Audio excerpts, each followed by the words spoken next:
Hey everybody, welcome, welcome. It is noon on Friday, September 13th. Hope everyone's having a great Friday. I am Nate Conroy, a venture catalyst with Rain Catalyst. I'm located in Corvallis, Oregon. I serve Lynn and Benton counties. I know that this program got shared out kind of throughout the Rain network, so it's exciting to see folks maybe coming from different areas as well. This is the first of three sessions about personal finance for entrepreneurs. And before I dive into that, I want to share a little bit about RAIN and sort of how this program came to be. But I'm really excited to have everyone here.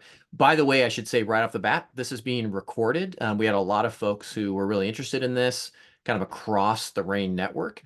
But for this reason or another, weren't able to be here live for this week. So we want to make sure that this is recorded and sent out. With that in mind, if you wouldn't mind, remaining on mute, unless you have a question to ask, go ahead and raise your hand. Use the chat functionality as well. I'll be monitoring that during today's presentation, and Brett has informed me that we can take questions during the presentation. We can also save them towards the end. So we really welcome your participation. First, though, I want to talk a little about RAIN. So RAIN Catalyst is a nonprofit organization that I think is really neat because it's a bunch of entrepreneurs who are simply trying to support other entrepreneurs. I'm an entrepreneur myself. I actually lived in Wisconsin and then came to Oregon. And as an entrepreneur, I was trying to connect with the local entrepreneurial ecosystem. I found the venture catalyst who was in my position before me, went around town. That venture catalyst helped me look at some potential office space, connect with some resources, and I got on their newsletter. And later, when they offered the position of being a part-time venture catalyst and entrepreneur who tries to support other entrepreneurs in the area, I jumped at that opportunity. And what I think is so awesome is that my main job as a venture catalyst with Rain is to listen to entrepreneurs in my region and try to pick up on sort of common needs that I'm hearing, and then try to build programs that address those needs, try to help out entrepreneurs. And this program is an example of that. I was hearing from a number of entrepreneurs about personal finances. And it's so funny because I was kind of hearing it in two different ways. One is that, there are some entrepreneurs that would say, hey, I'm going into entrepreneurship because, I want to make more money. I want to benefit my family. I want to benefit myself. Maybe they're not really happy with the amount of earnings that they're getting from their job situation at the moment. And so, they'd like to jump into entrepreneurship, but they kind of want to understand how that will potentially impact their personal finances, going forward. Then I also heard from some entrepreneurs who maybe who were actually, currently employed, liked their job, uh, felt like maybe they were doing pretty well financially, but wanted to be their own boss someday, wanted to make the leap into entrepreneurship. And so they sort of wanted to understand, hey, if I'm going to leap into entrepreneurship, or maybe leap's not even the right word, if I'm going to move maybe slowly into entrepreneurship, uh, what should I be thinking about as someone who's currently employed, making money? How should I maybe prepare my personal financial situation so that I can make that transition in as smart of a way as possible? So hearing those two things over and over again, I reached out to Brett. He's an author of a book that I have here, Change from Your Dollars, which I was really struck by in terms of a book about managing your money in the best way possible, but rooted in someone who has a background in nonprofit work. And so, not just sort of a maximize all your wealth, but how can you impact the world in a positive way, as you're making money, as you're benefiting yourself and your family. So I thought that was really great. Reached out to Brett to talk about this and lead us through this workshop. So that's my intro to that. With that, I'm just going to go ahead and read, a little bit of summary here as I introduce Brett. Um, First of all, it's critical as an entrepreneur to make smart decisions regarding your personal finances, whether you are planning to start your own business or in the middle of growing it. These decisions are rarely talked about, however, until now. So We're going to hear from personal finance expert and entrepreneur Brett Heaton Juarez, author of the book Change from Your Dollars. And if you stick around to the end, we're going to do a little raffle, and each of these sessions, these 3 sessions, we'll be giving away a copy of his book. So stick around till the end and we'll find out who that person is. All right, Brett, with that, I'm going to turn it over to you. All right. Thank you so much, Nate. It's good to be here. This topic is really important to me because finance, I do see as a social issue in the sense that it has very real outcomes in terms of what people have access to and where they can get to. And that said, it's also a very practical issue. And so I really appreciate that intro because the reason that I wrote a book, in addition to having a financial planning practice, was the tactical things that I was bringing into conversations just often didn't fit with where people were actually at, because reality is measured in terms of money, but the value of money will fluctuate very rapidly depending on perception. And then if perception changes, your reality changes. And so people were coming to me with questions like, where should I invest? And I was like, I don't know. I don't know anything about you. I don't know anything about your past, about your future, about what your baggage is, anything. And so I think a point of emphasis in this 3-part workshop is that I am a practitioner. I am not a guru. I appreciate the expert label. Thanks, Nate. But the value to the entrepreneur is that I am going to share over the course of this workshop the good, the bad, and the ugly things that I actually see and hear in my day job, which is financial planning for businesses, small nonprofits, and individuals and families. So this isn't a wealth like 5-step program, okay? And in terms of entrepreneurship more broadly, there are easier ways to make money.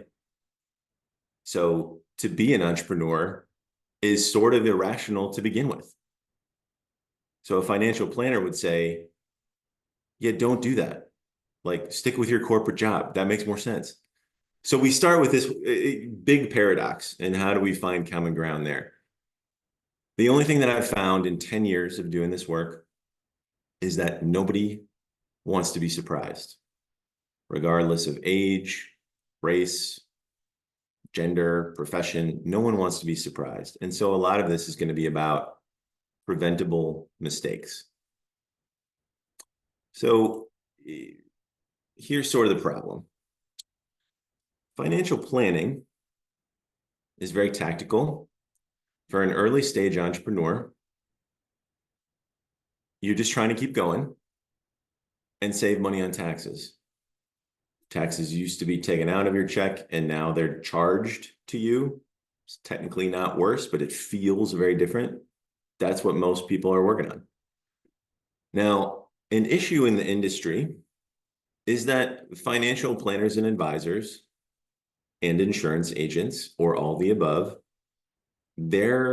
our compensation is somehow proportionate to the dollars involved. So the startup doesn't have a lot to work with. The other thing is, it's much easier to harvest ripe fruit than to water seeds. It's faster. So in the entrepreneurial journey, it's very common for no one to get any advice when they really needed it. And then once they turn the corner, people start coming out of the woodwork like, hey, I could help you with this or that. And you're like, yeah, where were you 5 years ago when I was up all night? And so the way that, Nate kind of framed it as we were putting this talk together is, how do you get into entrepreneurship in the smartest way possible through a personal financial lens? Because there are risks. But at the same time, there are ways to limit risks and to set boundaries. And so it's very important to define success and define failure. Is failure having less money in your 401k than before because you took it out for your venture? I don't know. Some people would say it is. Some people would say it isn't. Some people would say it isn't, but their spouse would say it is. And all those things are totally relevant in this conversation.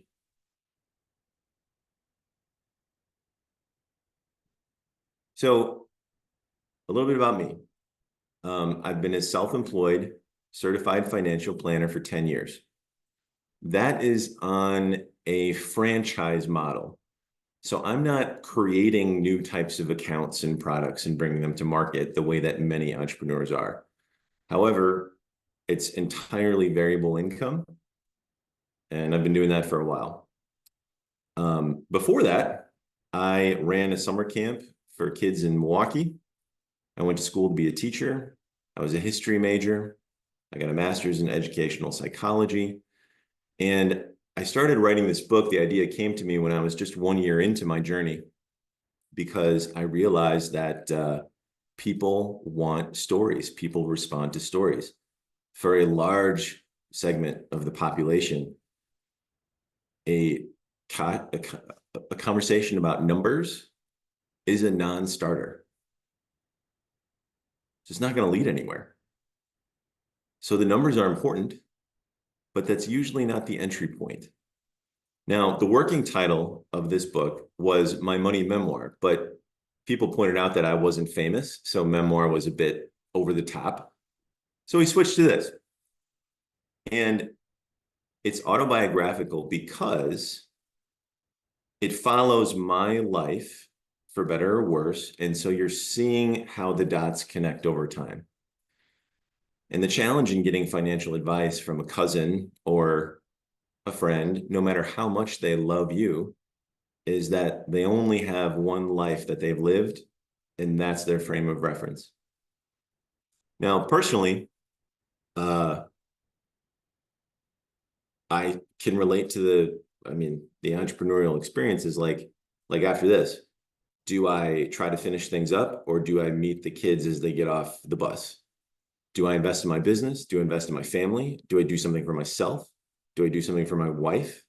That constant challenge, that struggle, I'm feeling that.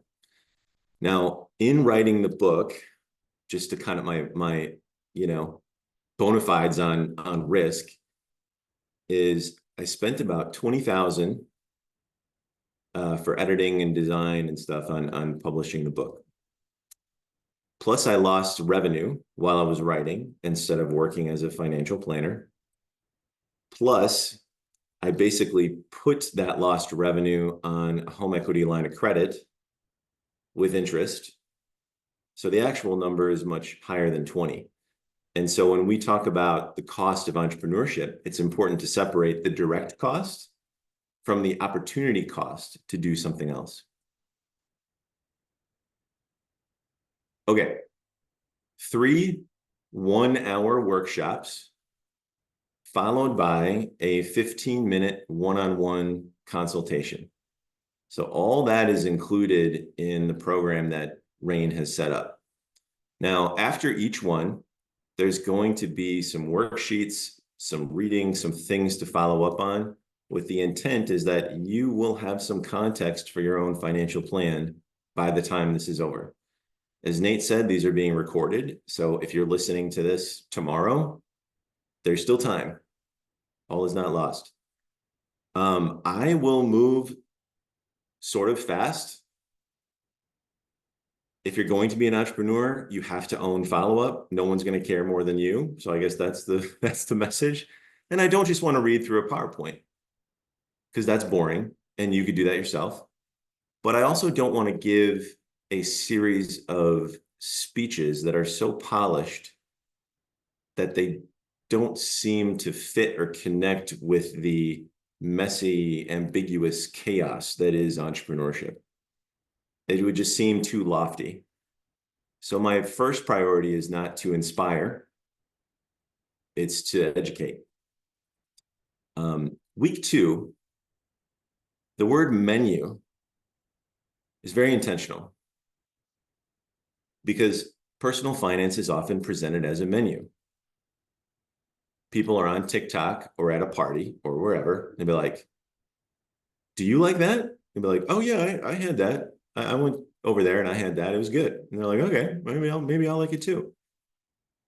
That's how these things happen. And people come to me or others with a collection of accounts or products that they don't fully understand. So we're going to give a very broad overview of how different types of things interconnect and how they would connect to your entrepreneurial pathway. Friday, the 27th, we'll really take a closer look at mistakes that I've seen and successes, more case studies, ways to make that transition from full-time employment or at least consistent employment to additional levels of risk. The menu is important. I'll emphasize this again because I just know there's someone out there that's like, should I have this? And my response is like, it's hard to cut a steak with a butter knife. It's hard to butter bread with a steak knife. You can do it either way, but what is the task at hand? And that's where financial planning starts, is what are you trying to accomplish? I think the menus are great too, Brett. I mean, after all, this is a lunch hour presentation, so it makes a lot of Right, sense right, to get right, the food theme. Yeah. right.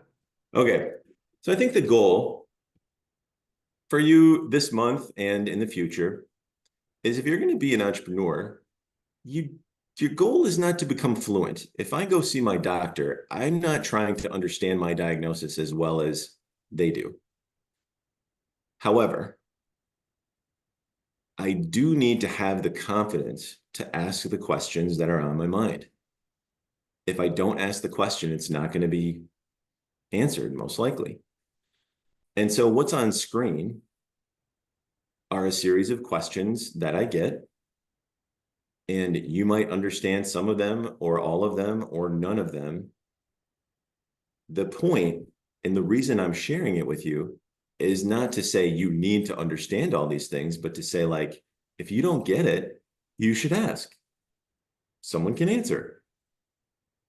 And that sounds, I don't know, that sounds easier than it really is, because money comes with a lot of social comparison and shame and feelings and successes and failures. And so I'm not diminishing how difficult that can be, but the system is very complex. It's a result of, centuries of lobbying, politicking, lawyering, until we came up with the system that is hard to understand. The other point, cautionary point that I will make, is that influencers and friends don't have liability. So anything can sound good, and that's where you get into cases of, like, influencers like dumping stocks after they've encouraged and all that stuff. Anyway, that's aside.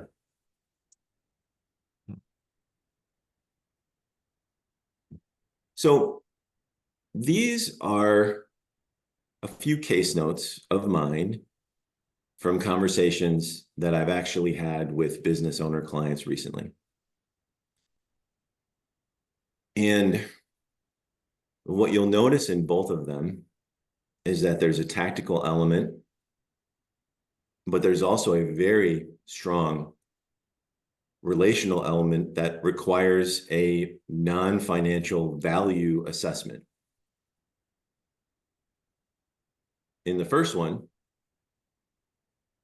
the guy in this case is wondering whether he should ask his spouse if they should borrow against their home that they bought together in order to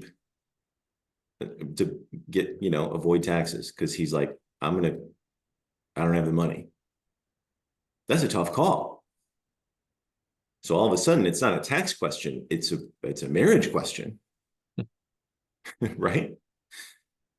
In the second one, this was is a dental practice owner operator. She was out because of childbirth herself. She asked her team to handle things while she was gone. There was a replacement dentist, but they had to do extra. When she got back, she had a kind of low-level mutiny on her hands with people saying, well, what happens if I want to do that? We don't have a policy for that. Well, what if I go to another dental practice that offers that? And so this was the solution. The point is, in entrepreneurship, little things are always going to happen. It's a process, not a transaction. So you're going to get the best results if you build a trusted group of people that you can bounce ideas off of often. And Nate, maybe you want to jump in on something here. Yeah, well, I'll just say again, as I was talking about before, I've heard about this from other entrepreneurs, but as I mentioned, Rain, we're all entrepreneurs ourselves, and I know what really resonates with me, Brett, is that as I've thought about conversations I've had with my financial planner, like you're very right that like these aren't just numbers decisions, they affect families, and I know, right, that like it's helped me to think about things like debt and retirement and how my decision to continue to be an entrepreneur, like how sometimes I worry, probably a lot of like there's this cliche saying, right? Like what keeps you up at night? And I have lots of nights where I'm up at night going, am I being really foolish by doing this entrepreneurship thing? I mean, my business is growing, but how is this affecting am I going to regret it years from now because I'm not contributing as much to retirement as I was before, or, that kind of a thing. And it's really helped me to have conversations, um, to talk with my family about sort of like, Mhm. here's the risk that entrepreneurship does. Uh, there's a reality there, what it is. At the same time, here's the actions that I'm trying to take to, mitigate that risk. And also here's how I'm working hard to grow my business so that the upside, is potentially really great as well. So just to say, I love your point about these things not just being calculator decisions, but affecting our emotions, our sense of how we compare with where we should be, at this stage in Mhm. our life or whatever. So Totally. totally. Thanks for bringing that up. Yeah, yeah. The should be is not a helpful statement to make in your brain or out loud. So here's another way to look at it. The math is one component of the overall picture. Um, if I tell someone they should put more into their 401k, they might say, well, my father lost his 401k in the Great Recession and he had to work another 5 years. All right, so it's not that simple. Um, Financial planning and personal finance is all about probability. So there are some modes of engineering and IT and medicine, maybe not as much medicine, but there are certainly lots of areas where it's either right or it's not. This is about probability. We're applying a lens across multiple domains and saying, what is the highest and best use of every dollar? And how can we nudge the needle to get the outcomes that we want? Because to the point on risk, some people, they're, you know, there's a tough trade-off of like, well, should I, maybe they're supporting their parents, maybe they're supporting their kids or, their siblings. There's all sorts of things at play. Um, there's an example that came up just last week where the guy owns a restaurant and he's going to sell it. Doesn't know for how much, but he's going to sell. It's on the market. And he has a portion of his savings in the bank that he says, I don't want to take any risk with that money. And in his mind, a risk means I don't want the account to fall in value ever. That's his perspective. That's his reality, his perception. When I look at his overall plan, the feedback for him is, well, in order to not take any risk, maybe you'll get a 3% rate of return after taxes. And if that's less than inflation, you'll run out of money in 10 years. Is that also a risk? I don't know, because what he said is he wanted to keep going. So lots involved. Hmm.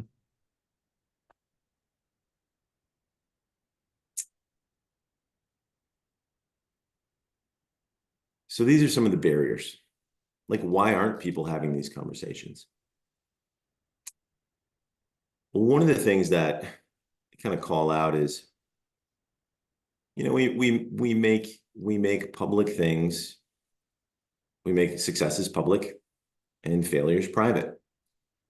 And because we're only looking at other people's successes, the reality of our situation in comparison seems kind of weak oftentimes. So that's not healthy and that's not helpful. Quality personal finance will take all of these things into effect.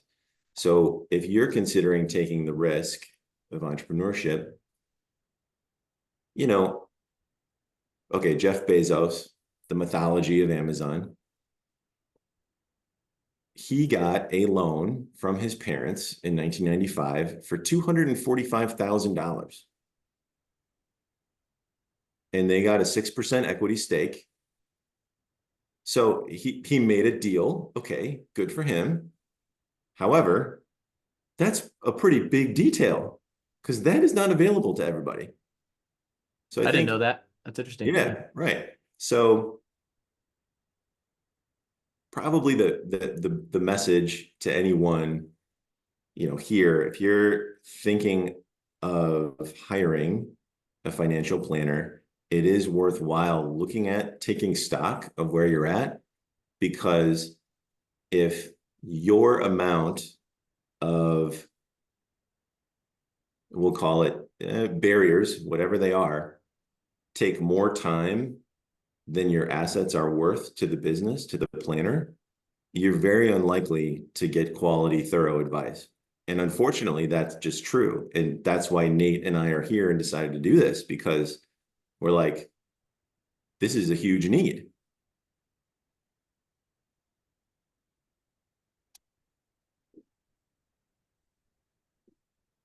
So in the book, I talk about water as a metaphor. And I get that this is really like the foundation of understanding how different accounts work. Because remember, next week, we're going to get into personal finance menu. And then in week 3, we're going to do kind of case studies, successes, like things that have gone well, to really come up with a blueprint for you. And then you'll have the opportunity to do a complimentary one-on-one session with me at the conclusion. And if we think of money like water, high yield savings account is like a pond. It's safe, it's stagnant, it's there. It's not likely to go. And because of that, and because the government wants us to invest and grow and, fuel juice the economy, they charge taxes every single year on interest earned in high yield savings. That is like evaporation. If it doesn't rain, you don't put more money in, you're losing money off the top. Just like growth investing is a lot like, of a fast moving river current, rapids. There's fast points, you get thrown out, okay, you pop, you eddy out. So the more that we look to water, I think it really can help explain this financial system that we're in. Water can save our life, sustain our life, or take it. And money's like that too. It's a loaded topic for a lot of people.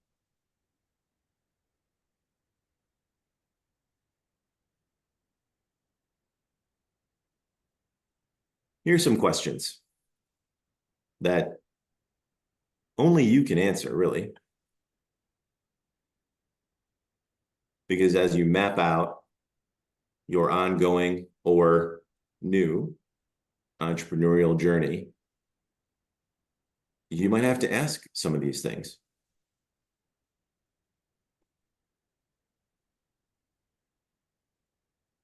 And, you know, one thing for me, so I write there that our identity tends to be more fixed. We tend to think of ourselves as a certain way. And if someone is a corporate employee for 20 years, they might think that they are responsible with money, and the entrepreneurial path will be difficult because they will most likely take on some things that they hadn't had to do before. And so it requires reframing. When I went from being a youth program director for low-income children in Milwaukee to a financial advisor, everybody was like, WTF? Like, and this was 10 years ago, so I was wearing a tie and working downtown. And I was the same guy. But the identity really drove people's response.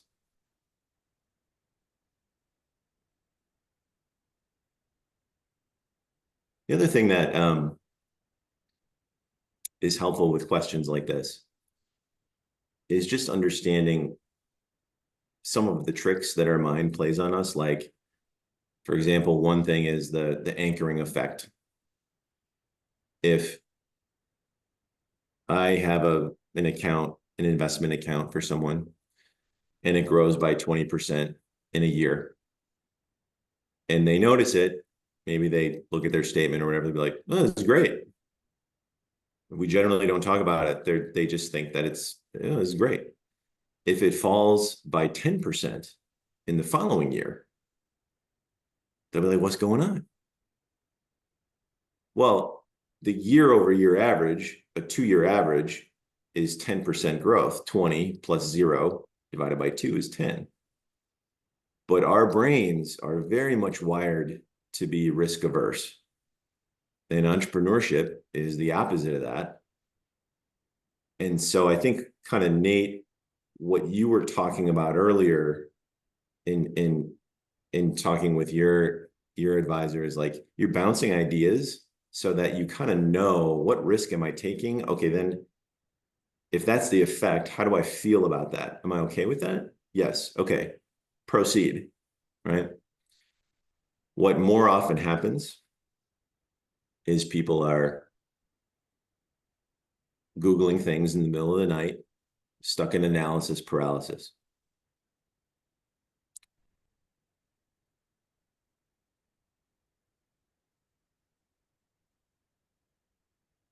So this is another way to look at it. On your venture, your journey, there's basically you and your value proposition, your product, your service, your knowledge, whatever it is that you are bringing to market. There will be close friends and family, people in your business maybe that are very close to that center, but it's really just you. Bluffing is totally required for a new business. When I was new and I came across like a potentially really good case, I mean, I would like study all day to be prepared for a 30-minute conversation. Because the last thing that I wanted to be asked was, how long have you been doing this? You know, that was the only thing I didn't want to be asked. I could look anything up. I could give life advice, but the tenure was really something I was insecure about. And the answer is not to be totally isolated. Because if you go the route of an echo chamber in your own business and the internet, that can lead somewhere you don't want to go.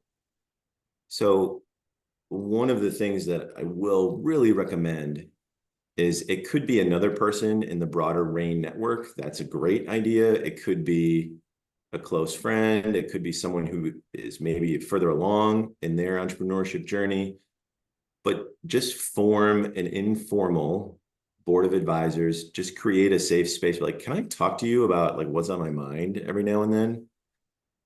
Because I'm on that board for my business owner clients, and a lot of times they're like, "So I was thinking about this. What do you think?" And I'm like, "Yeah, that sounds good." And they're like, "Oh," because it had been weighing on them so heavily. They just needed someone else to be like, "I'm not losing Mhm. it, am I? Is there anything I'm missing?" So, Very true. And I'll just say that, yeah, like Rain, as venture catalysts, we're not investors in your business. We're not, voting. So yeah, I would encourage you to reach out to your local venture catalyst mm, if that's somebody who you want to have those conversations with. And it's always free, so you don't have to worry about taking up our time if you needed to say something like that to somebody. Yeah. yeah, excellent. All right. So there are four pathways or personality types or behaviors that I've seen lead to financial success. They're very much relevant to the business conversation because they're all different types of businesses. And it's also very relevant to understanding all of the financial products, tools, strategies that are available because each one of them leverages one of these pathways. So, for example, rate of rejection tends to equal rate of return. If you're going to invest in startup stocks, it's not going to be a straight line. There's going to be ups and downs. You're going to get knocked around. It's not a safe investment. Growing your gift is very much about focusing on what you do best. Forms of bonuses, equity compensation, um, profit sharing, things that develop as a business grows are ways of rewarding people for what they do best, which might be sales, it might be technical expertise, consulting, focusing on your gift. Buy what you use what you buy. There are a lot of products with surrender charges or guarantees or certain elements built into them where if you use them as they're designed, they will do well. If you don't use them as they're designed, it's kind of a waste of money. So you really have to ask, what is this for and how does it fit? And then finally, compounding actions. Little things add up over time. So we're going to take these one by one, and then I'm going to preview some of the worksheets and follow-ups that we'll have between now and next week in preparation for kind of the financial menu, where you'll audit the things that you've already done and kind of compare them to some of the content that we're going through. Okay. And the point with these is that there's no one way. I was talking to people who had done very well financially, and they took completely different paths. So you don't have to be someone that you're not to be a successful entrepreneur, but you do kind of have to know yourself and how you operate best. When I told my mom that I was going to leave my job and become self-employed, she said, "I think that's a terrible idea." And I was like, "Thanks." Right? Because that's not her thing. I think probably all of us have heard that maybe from different people in our Yeah, lives. So yeah, totally. yeah. Yeah. So the first, rate of rejection. My theory is that this is why travel is tiring. So I'm always like, why was a day of travel so difficult? All I did was like sit around and wait. But it's because you're constantly bumping into different people and things and noises and stuff. Sales are like that. Like putting yourself out there is like that. Um, Trial attorneys are paid big money because compensation often follows rate of rejection. And a lot of people just don't want to be rejected. We want to be liked. We want to be accepted. So this kind of represents a different path. Um, it's I think it's like the private jets is like, hey, get around where you need to go. I don't know. The last note with like the YouTube is there is a whole world of motivational speeches, performance psychology, mindset stuff that will give you kind of affirmation or at least hope to inspire you to move past rejection. Because rejection on the other side of it is usually a success. Mm-hmm. Now, the next one, growing your gift. I've always loved watching The Voice because I actually haven't in a while, now that I think of it. But these most of these people are like playing for free. They're getting like $50 to do a 2-hour show in some dive bar. They're driving in a old van, 10 hours to Omaha or whatever to play. And if they get a break, first of all, the joy is just a really nice thing to see. And growing your gift is like that. You have to develop a talent, a skill, that takes time. And so the path of the entrepreneur, I think, it has to involve growing your gift because that's your business. I'm going to do this better than what I'm going to fill a need. Like, I think that's got to be part of it, or at least I'm very good at it. And the rate of rejection is also key to entrepreneurship. Now, once you kind of get into business, finance, and forecasting and all that, a helpful example is like concert sales, right? So Taylor Swift doesn't really need to work harder to fill a venue that holds 10,000 more people. The fixed costs go up a little bit, that's true. But because the gift is developed, a gift can scale. And so like that was really key in me writing the book because I realized, yeah, I'm a pretty good financial planner. Like I know enough, like I'm doing good work, but really my gift is speaking to people's lived experiences. How's that fit? What's the context? That sort of thing. So you always have to ask yourself, is this aligned with what I like to do? And for that audience that Nate spoke to early on, which is maybe thinking about taking the leap to entrepreneurship, maybe in a side hustle way to start, the time doesn't feel like a sacrifice if you're growing your gift. If you like it, doesn't feel like you're giving anything up. So Right. Yeah, I hear that. I hear that a lot. Where entrepreneurs, obviously, they're doing it because they're passionate about the product or the need or the type of work or being their own boss or right. So those kind of things are worth.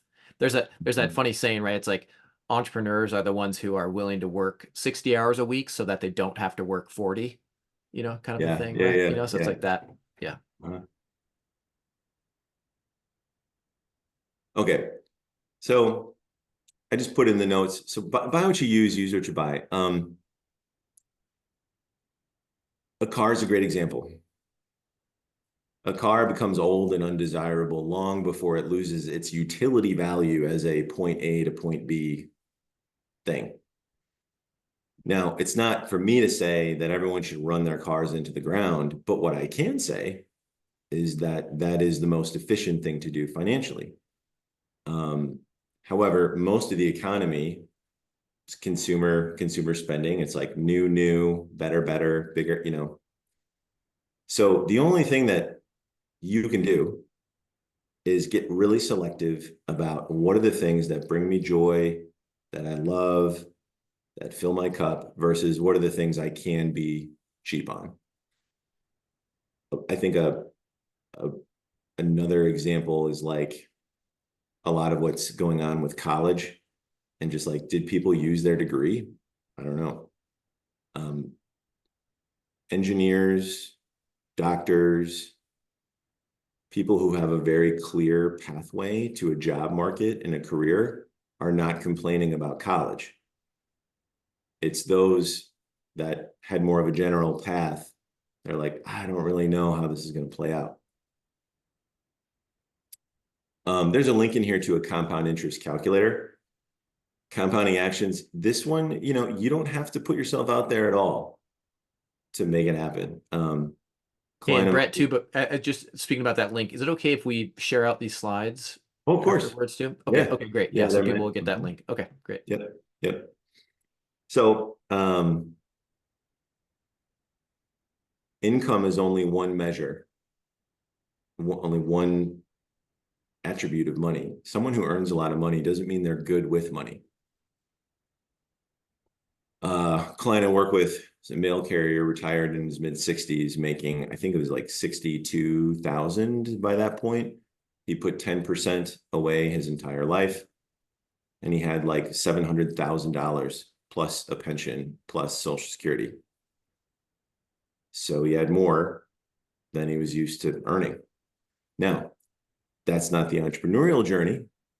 However, the point is, little actions really add up.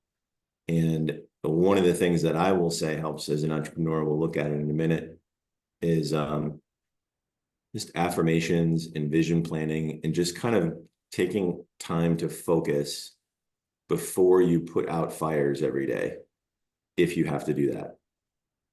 One of the things that really helped, and I write about it in the book, is we moved from a loud, crowded urban neighborhood to the suburbs. And I felt like a part of my soul died, and I was back and forth about it for years. However, people are like, do you like where you live? And I'm like, no, but I have to admit that probably 90% of my time I'm raising young children and working. And the compounding effect of having less distractions and less stress while I do that 90% is worth it. So you have to run your whole life through that filter. So said it in a few different ways.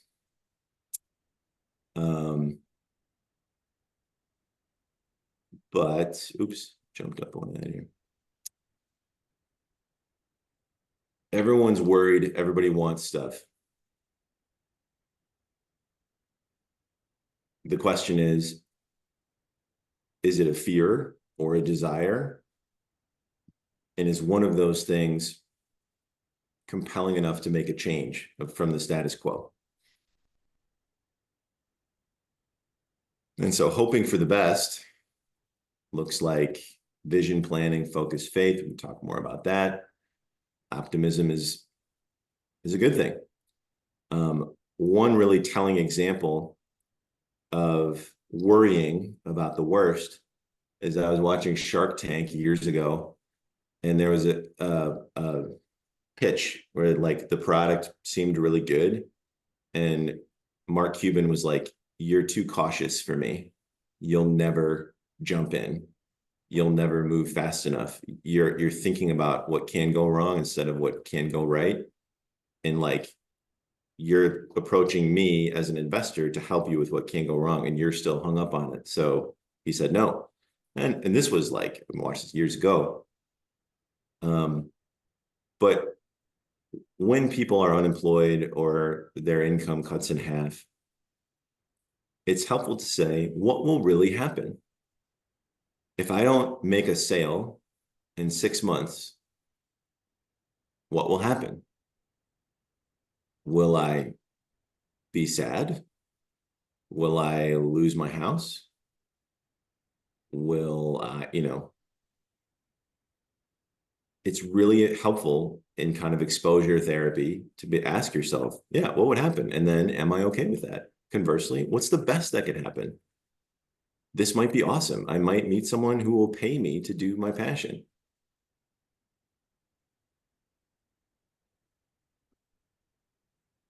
Okay. So these are some of the things that we're going to get to in the coming weeks. The finance menu, the financial plan. I am going to put a few things up on. I'll come back to this in a minute. So I'll show some examples of this. I think case study like withdrawals from a 401k, that's helpful. Thinking about benefits that you get through a job, what you might give up, what health insurance for a family costs on the marketplace, things like that.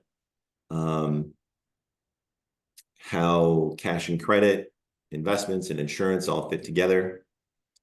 And so where we're going for next week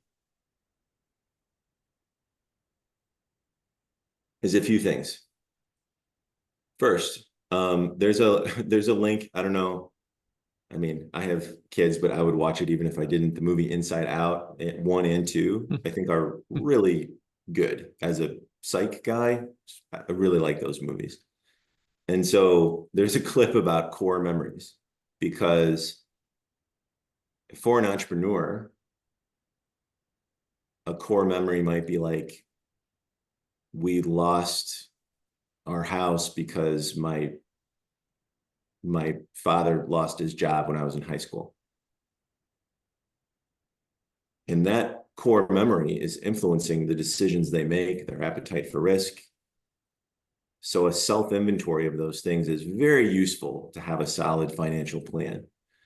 So these three things here, motivators, success, failure, living objectives, I'll show in a second, and then we'll send them out to you. They're just self-reflection exercises that I use to get to know somebody and where they're coming from. You don't need me to use them. It'll still work. Then I think reflecting more on the pathways, I'll send a link to some website content. The book really kind of goes into them.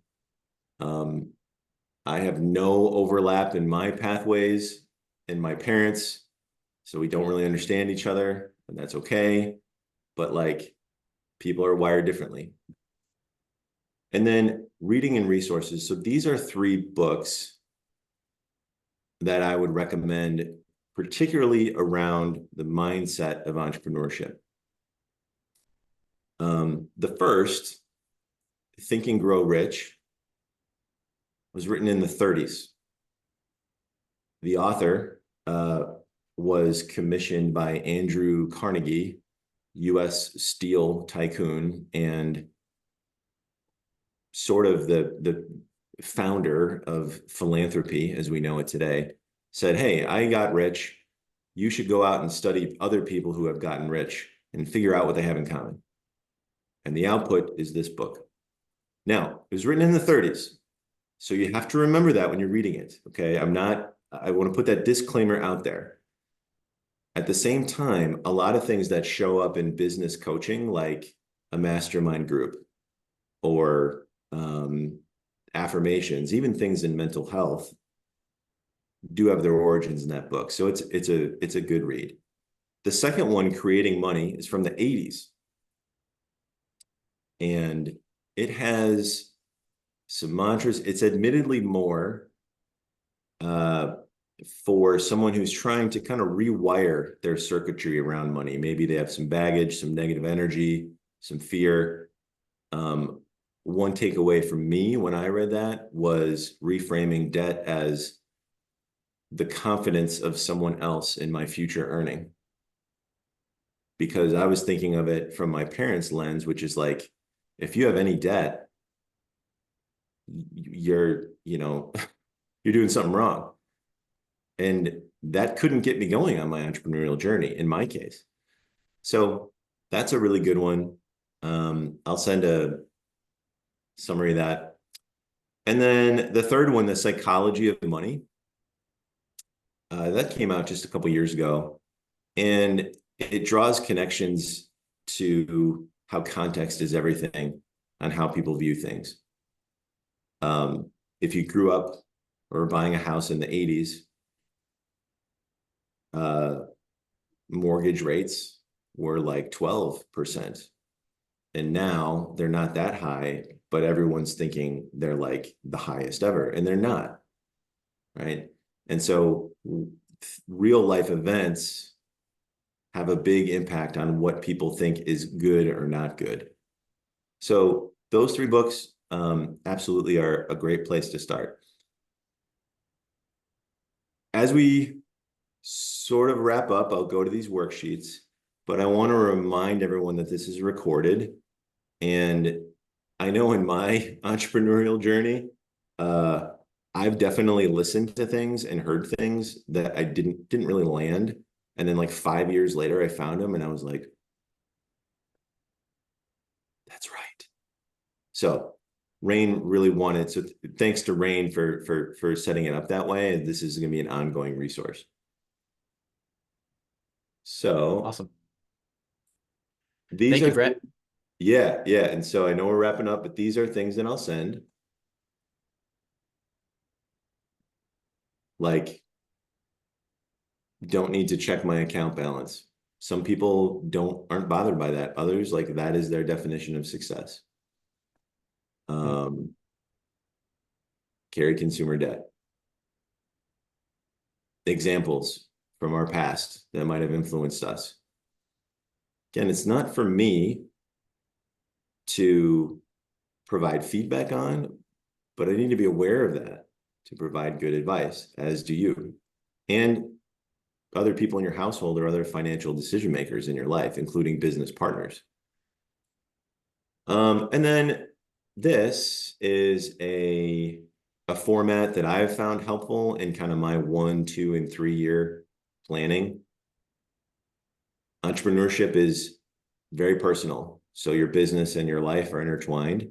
And so this is mine, but I've just got things like, you know, take a one-on-one weekend trip with each kid, but then I also have revenue goals and different types of things. So I like this format. And then lastly, we are going to get into business phases, life cycles, like things to keep in mind and when. Because going back to the beginning, the one thing that everyone has in common is that we don't want to be surprised. We don't want to wake up and realize we had a preventable mistake. There's enough mistakes in life as it is. I All love right, it. I love great. it. So, folks, I'll compile all of those and get it sent out. I'm going to use that meetup, excuse me, the meetup group to kind of share out all these resources. And yeah, real quick, any questions from anybody or kind of comments before I wrap things up? Um, Come back as you think about these things. Obviously we'll have some more time in the coming weeks as well. Brett, I really appreciate it. Appreciate this presentation. I find it.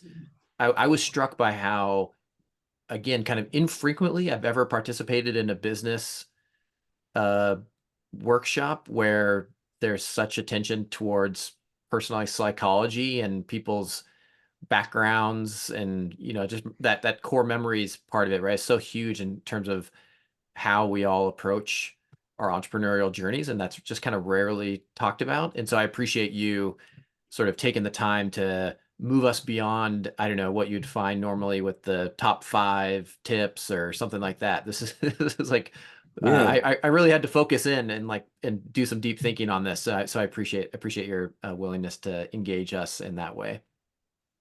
of course. I've found it. I've seen it. It's practical to think about this stuff because this is the real world that we're living in. So Awesome. And with that, so I over here on my other screen, I have a randomized number generator. And Jen, you won the book this week. So I'll be giving away one each session, Kat. I'm putting my email in the chat right there. Just send me an email with sort of the best address to get that book sent to, and we'll get that on the way. So with that, I see it's 1 o'clock. Thanks everybody for tuning in. Spread the word, and we'll see you next week, hopefully, and we'll get this recording out there and spread. So, all right. Thanks so much, Brett. Have a Okay. great day, Cool. Thank you everybody. Thank you both. all. See ya. Bye. Bye. Bye. Bye.